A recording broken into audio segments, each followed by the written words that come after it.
Hello, everyone, and welcome to Developing Palates. I'm Aaron Loomis, and with me, as always, is June Liu. How you doing, June? Good. Good. So this is another episode in our series called Coffee Insights, and we have with us again our professor Peter Schmidt from the Excellent Cup. How you doing, Peter? I'm fine, thank you. So this session is going to be on cupping. And I think that's a funny term. I think coffee cupping is another term they use. But it's basically tasting or reviewing or whatever you want to call it. But it's usually done. I would say it's typically done with multiple coffees rather than just doing one at a time. Is that fair to say, Yeah. or is it just one? Multiple coffees, Okay. You want to get and the bang for your buck and trying to, if you're going to be doing it, right, to kind of yeah, do a comparison yeah. at least. It Okay. it depends who you are and why you're doing it, but a lot of places, brokers, they're looking at pre-ship samples and arrival samples. They might cup 50 to 100 samples in a day. Oh, okay. Wow. All right. Jeez. So I'm going to hand this over to June to get this thing kicked off. So take it away, June. All right. So cupping. So the non-perverted way of thinking about cupping for you people out there. So cupping coffee. Peter, let's first talk about. Let's just define what cupping is. So can you help us define that? Sure. As Aaron kind of hinted, it's a way to review slash inspect slash evaluate a coffee. Normally you do it before you buy a coffee, whether you're an importer looking to import a container full or a person like myself that's looking to buy a few bags of it. I'll call up the one or two of the brokers I work with and say I'm looking for a Costa Rican, and they'll suggest one or two and send me a couple samples each of their Costa Ricans, and then I'll go ahead and I'll roast those samples. And typically there's a somewhat standardized, in the coffee world there's not a lot of sharing. There's a lot of this mystique because people, they want to guard these closely held secrets, but there's kind of a standard roasting profile where you're just roasting the coffee at an even ramp, and you're stopping the roast fairly lightly because one of the things you're looking for is defects, and a very lightly roasted coffee has no place for the defective flavors to hide. And so a cupping roast is typically at a city roast. And so I'll roast those samples, and a lot of places they'll roast and cup fairly close to each other. I still like to give the coffee a day to off gas and rest before I cup it. But it's just a way to evaluate samples mainly. Yeah. So within the criterions, so can you tell us the different criterions of how you would rate the coffee? Sure, sure. Typically, I don't know if you've ever seen a cupping lab. You can Google and find some images of cupping labs. The bigger places, they've either got long tables with individual coffees lined up next to each other. Some of the places will have a big round table that's on a dolly that it'll spin actually, and they'll have a little sample of the green coffee, the unroasted coffee, so you can get an idea of what it looked like from the farmer. And a lot of places they've got 3 cups. They'll roast they'll cup each coffee with 3 different cups because they're looking for uniformity. And so they'll have 3 cups there. They'll have a glass of water to rinse off the cupping spoons. They'll they're normally 5 ounce, or is it 7 ounce cups. They're just small cups, and I imagine that's where the term cupping came from. And they'll measure out a certain amount of ground coffee in each one of them. Each of those 3 will be the same coffee sample. And they'll do the same thing for however many coffees they're going to sample. They'll grind the coffee right then, place a certain amount into each one of those 3 coffee little cups. And then they'll add the hot water. Boom. Just 205-degree water. They'll add that in there and do nothing to it and let it sit for a certain amount of time. And all the coffee grounds will rise to the top and form a little crust. And after, I believe it's 2 minutes, but I could be wrong. I could be wrong. Everybody's got their own procedure. And the idea of cupping is to somewhat standardize how we go about evaluating coffee so that we can talk amongst roasters. And once that coffee has sat for a couple minutes, they'll take a cupping spoon, and a cupping spoon is similar to a teaspoon, but it's a round bowl, looks more like a soup spoon, but it's got a deeper bowl than a soup spoon, so that it holds a little more coffee and it works better to aerate or slurp when you slurp it. And so the next step after the coffee has been sitting in the hot water for the right amount of time is to take the cupping spoon, get your nose right down to where it is, and break the crust. Take the spoon and break that crust, and at the same time inhale deeply through your nose. Go, because when you break that crust, you release a lot of aroma. Oh, I forgot one point. Before they add the water, they go around, they'll sniff the ground coffee and score it for the fragrance. The dry coffee, or the fragrance, they'll score that. And then they'll go ahead and they'll, like I said, add the water and let it sit. When they break the crust, they're snorting in that coffee aroma. The dry is the fragrance, the wet is the aroma. And they'll score that. They'll just score it based on how much impact there is in it. And they'll take note of what the flavors or aromas were in their nose. And the reason they do that is because the aromas and fragrances that you get both in the dry fragrance and the wet aroma of breaking the crust, it gives your taste receptors, it gives them a little insight or a little foresight into what the cup flavors are actually going to be. And so they've broken the crust, they've taken a deep snort of what those aromas were, and they'll mark that on the sheet, any kind of characteristics and so on. And then the coffee is going to sit there a little bit more. Somebody will come along with 2 cupping spoons, and it's a lot of fun to watch. But there's a little, like a heart-shaped motion they make with the spoon to take all the coffee grounds that are sitting on top out. You don't filter the cupped coffee, but you manually remove as much of the floating grounds as you can. And then you wait a few more minutes until the temperature of the coffee has dropped fairly to medium range. It's no longer hot. And then they'll go back over with the spoon and begin and just slurping. And what they're doing is they're aerating the coffee. When you slurp it into your mouth, it aerates it. And you've got all these little tiny droplets hitting your palate, hitting the linings in your cheeks, and all your taste receptors and your nose. And they're slurping maybe 2 or 3 slurps and scoring it as they're going and commenting on what they're observing.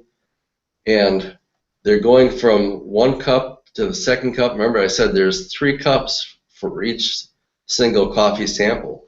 And they're trying to determine if there's any difference in those 3 cups, because sometimes you could have 1 cup that tastes really, really nice, but all the defects from that little lot of coffee wound up in the other one. And if they're not all the same from 1 to 2 to 3, they'll pan that coffee because they know that there's some defects that are hiding there somewhere.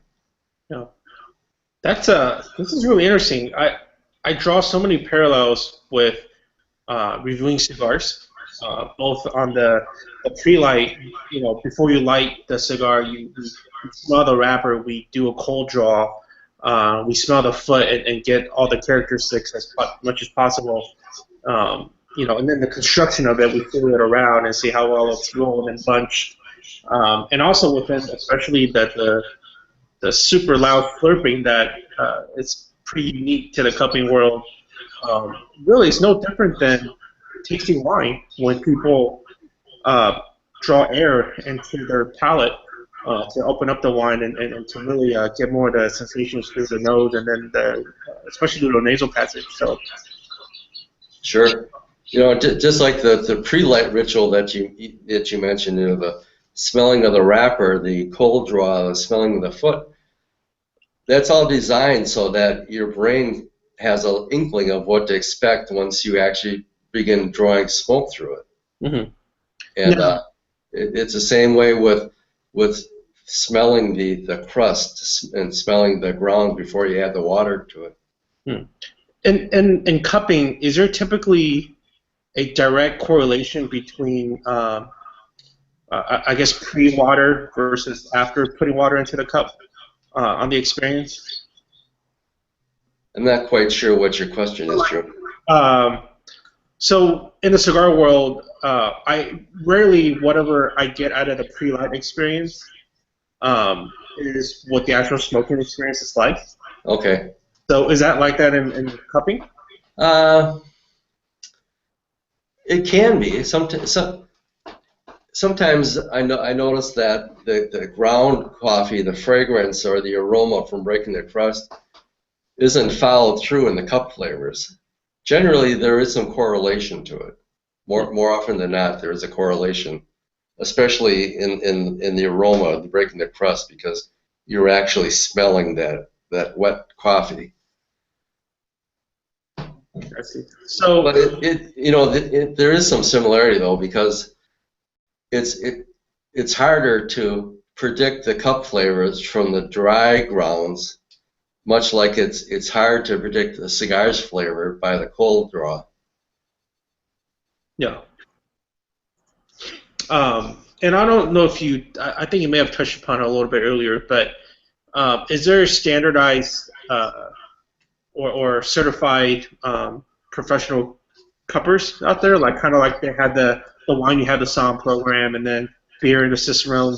Is there such a thing in the coffee world? Oh yeah, the main sanctioning body in the coffee world is the SCCA, the Specialty Coffee. I don't want to say company. I forgot what it is. The SCCA of America. They've got a certain protocol that they suggest you follow in cupping.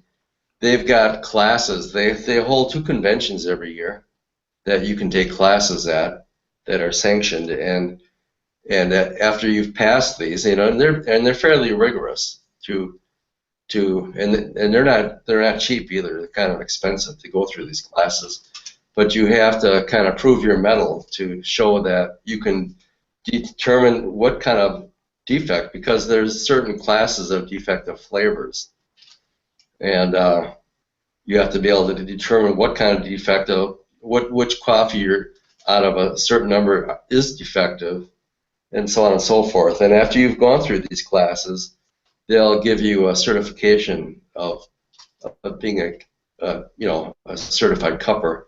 And then there's another that I believe is another level beyond that, and that's known as a Q grader. And people that are Q graders generally do it for money. They'll do it as a vocation. And there's some sites similar to Developing Palates where that's all they do is review coffee, and you can send them your roasted coffee for a fee. They'll review it and ascribe their score to it, and a lot of roasters do that because then they can use that as a marketing tool. Interesting. So for the guys that you say that are Q graders and they're kind of monetizing that, what would that method be? Would they be working for maybe an importer or something like that, kind of as their consultant in that type of thing? Yep. Or a larger coffee company who's works with their buyers. Right. I've got a I shouldn't say a partnership, but I work as a cupper for a couple of fellas out of Indonesia. One lives here in the States, and the other one lives in Sumatra and has connections with coffee farms. And they send me samples from the farmers, and I'll give them a thumbs up or a thumbs down, and they'll bring over a container full, 40,000 pounds of coffee out of something. Mm-hmm. And then once it hits the States, then they send me samples again and have me cup them and compare that sample with the original sample to make sure that the importer sent them and they didn't go through any damage on the way here. Mm-hmm. And when you're talking about aromas, are there common aromas that are, I would say, a plus or considered good that you get in coffee that are kind of similar to cigars? So like cigars typically a pre-light. If you're like gonna just smell the wrapper, smell the foot, you're gonna maybe get leather, or Yeah, hay, or barnyard. barnyard, something like that. Are there similar type things that are like good aromas that you would get from coffee that Oh are yeah. common? There's a flavor wheel. I'm sure you've seen that colored flavor wheel Sure. for cigars.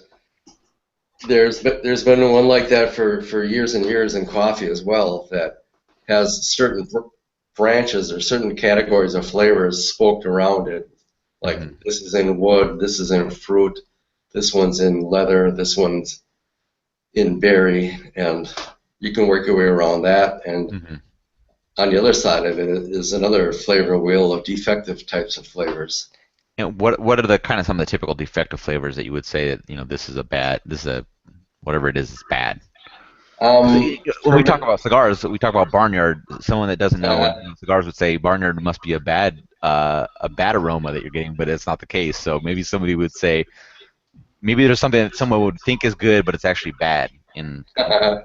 yeah, there's a flavor that we call fermented or fermenty. And it's really hard to describe it. It just smells like kind of overripe fruit, and usually that happens as a result of poor storage during transportation. Mm. There's a potato defect that a lot of Rwandan coffees have been suffering with over the last several years that has a very distinct aroma and flavor in the cup.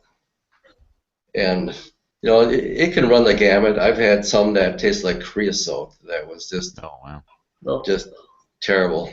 Mm. And along those lines, there's there's certain aromas and certain cup flavors that coffee origins are noted for, and we'll get into that in the section where we cover coffee origins. Mm-hmm. But in terms of cupping flavors, when I cup again, say a Rwanda or a Colombian, there's a certain gamut of flavors that's acceptable in a Rwanda or a Colombian coffee.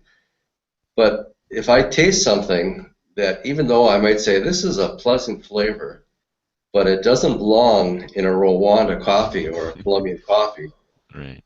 I'll detract points for that, Mm. or I'll just make sure that the person I'm cupping it for, selling it to, understands that this coffee has this flavor that shouldn't be there, and so it's not a typical Colombian coffee, Right. but I still like it. But they may be able to kind of classify it as a unique bean rather than a classic flavor profile for that bean. Right, yeah. right. So like I'd not rather doesn't I'd seem rather have a coffee that has typical flavors Mm-hmm. and have those typical flavors that are predominant and really shine without any defective flavors to it. But if it's got a little bit of nuance that doesn't belong there, yeah, I can live with that. yeah. Yeah. So like it seems like it doesn't have to have a unfavorable flavor per se, but if a certain region has certain flavors that typically that region shouldn't have, like I kind of think of it like a beer world, right? Like if you're looking at a barrel-aged imperial stout, you should not taste hoppiness, right? Right? So if there was hoppiness, there's something wrong with that style of something went wrong in that beer. Right. Whereas Yeah. hoppiness is not necessarily a bad note to have in general in beer, right? Right. So Same with a beer that you expect to be hoppy. If you're drinking an IPA and there's all kinds of maltiness in it, yeah, unless you know that's what the brewer was going for, yeah. you assume they made a mistake. Well, I call that a shitty East Coast beer is what that is. I'm a little biased on West Coast IPAs, by the way. I know. All right. So, in regards to flavors, when you're tasting, what are some of the common bad components? Boy, it's really too broad to really answer that. Hmm. You just know when they're bad. I guess that's the best thing. Okay. If they're bad, you know they're bad. You know. But we talked a little bit in the preview that there's different categories that you score. You'll score the dry fragrance, the wet aroma. You'll score the acidity of a coffee. Acidity has nothing to do with how it feels in your stomach. A lot of people they'll tell me coffee just ties my stomach in a knot, and I want something that's low acid. Hmm. But in that sense, there's something wrong with their stomach, or they've got coffee that wasn't roasted right, or it was bad coffee to start with. The acidity that we're scoring when we're cupping is maybe better defined as brightness. Acidity says this is how it sits on my tongue. How much sparkle is there to it? Does it kind of have a little zip, a little dancing on the palate? That's the acidity, and so you'll score that. You'll score the body. The body is on a teeter totter with acidity. If you've got a very acidic, bright coffee, chances are it won't have a lot of body or fullness. The body is the fullness of a coffee and how heavily it sits on your palate. And then they'll score the flavor, the amount of flavor that it has, and the balance or the aftertaste. Okay. What was your what was the best rated cup of uh, coffee that you ever cupped? You know, it's kind of an arbitrary answer because most cuppers have their own scale. I mean, if you're cupping something true to the SCCA protocol, most coffees would fall within a certain range. And I've developed my own cupping style, my own scoring. And so the SCCA says a coffee has to score at least an 84 to be considered specialty grade coffee. And from there, potentially it could run up to 100, but most people have never seen a 100-point coffee. And so Tom Owens from Sweet Maria's, he's got his own way of scoring coffee. Ken Davids from Coffee Review has his own way. And I've just decided that I'm going to have the way that talks to me and makes sense in my mind.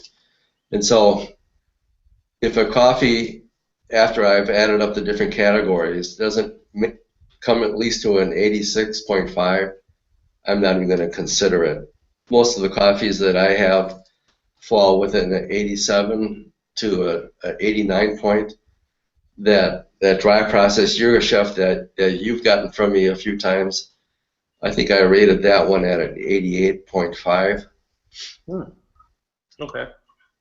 You know, and the scoring is not always indicative of how great a coffee really is, because some coffees can be excellent coffees and they're just not going to have a high score to them.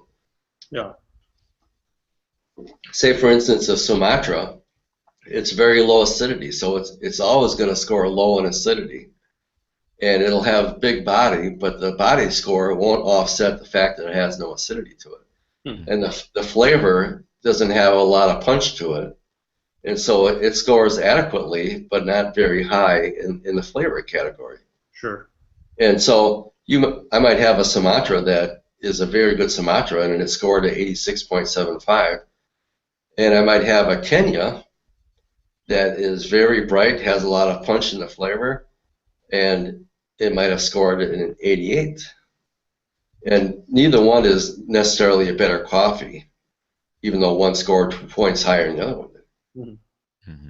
And I've had some Kenyas that even scored like an 89 that I still didn't buy because the acidity was so high that it was just a tongue twister, and it kept you from really enjoying the coffee. Mm. So the overall score tells you something, but it doesn't tell you the whole picture. Yeah, yeah. Gotcha. It's just a technical measure. So I don't think you may have said it and I missed it, but I'll ask again: is when you're doing cupping for multiple coffees, is there a process in between the tasting to like cleanse your palate to kind of get reset it so that you're tasting it fresh? Just water, Hmm. just rinsing and spitting water. Okay. Most cuppers won't swallow the coffee itself because they don't want to have that much caffeine. So Right. they'll swish, have a little tumbler in their hand, and spit their own little spittoon. Hmm. So it's like wine. No. I mean, we expel the smoke too. I mean, we're not consuming the smoke, but that's just part of the normal method. So. Yeah. Sometimes I mean, this, I think I'm a little weird in this, but sometimes when I review cigars, I don't drink the actual water. I just swirl it around my mouth and Oh, get the really? juice out of my tongue and my Interesting. palate in general, and I'll just spit it out. Huh. So I don't think I ever even thought of that, doing yeah, that. well, mainly because I don't really want to go to the bathroom after. I kind of want to sit there for 2 hours and smoke. Yeah, yeah, so you're smoking a nice Churchill and you're gonna have a 3 hour smoking time and Yeah, you just have to put it down 2 or 3 times to run to the bathroom. perhaps it's laziness motivated. So Yeah, I could definitely see June. If June was cupping coffee, he definitely would not swallow. Yeah. Yeah, You know, he would be a spitter. yeah, I you, would. if you put an exhaust fan in your bathroom, you can review in there. That would actually work out for good for June. June would do coffee and cigar reviews combined Oh man. in the bathroom. I just sit there and be like, "Hey, live from my bathroom again." Right.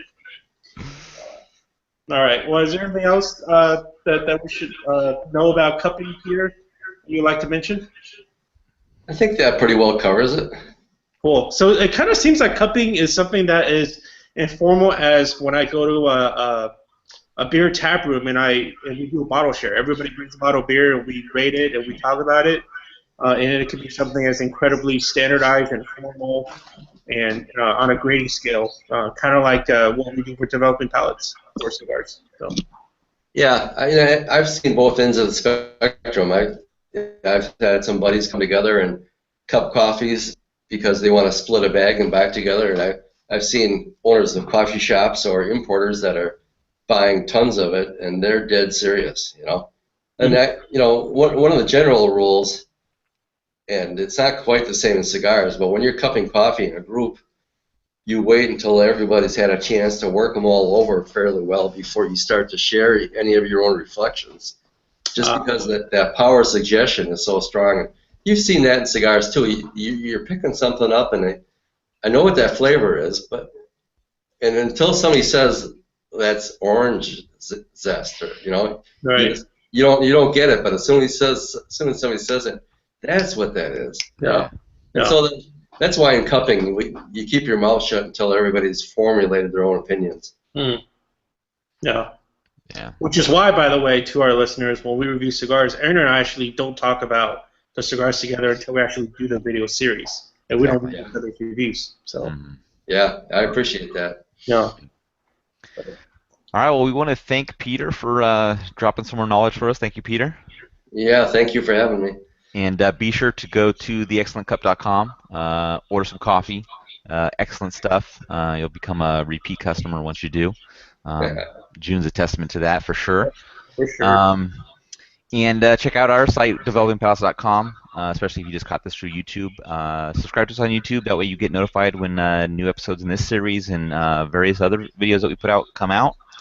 Follow us on social media, Facebook, Twitter, Google+, Instagram, We're all over the place.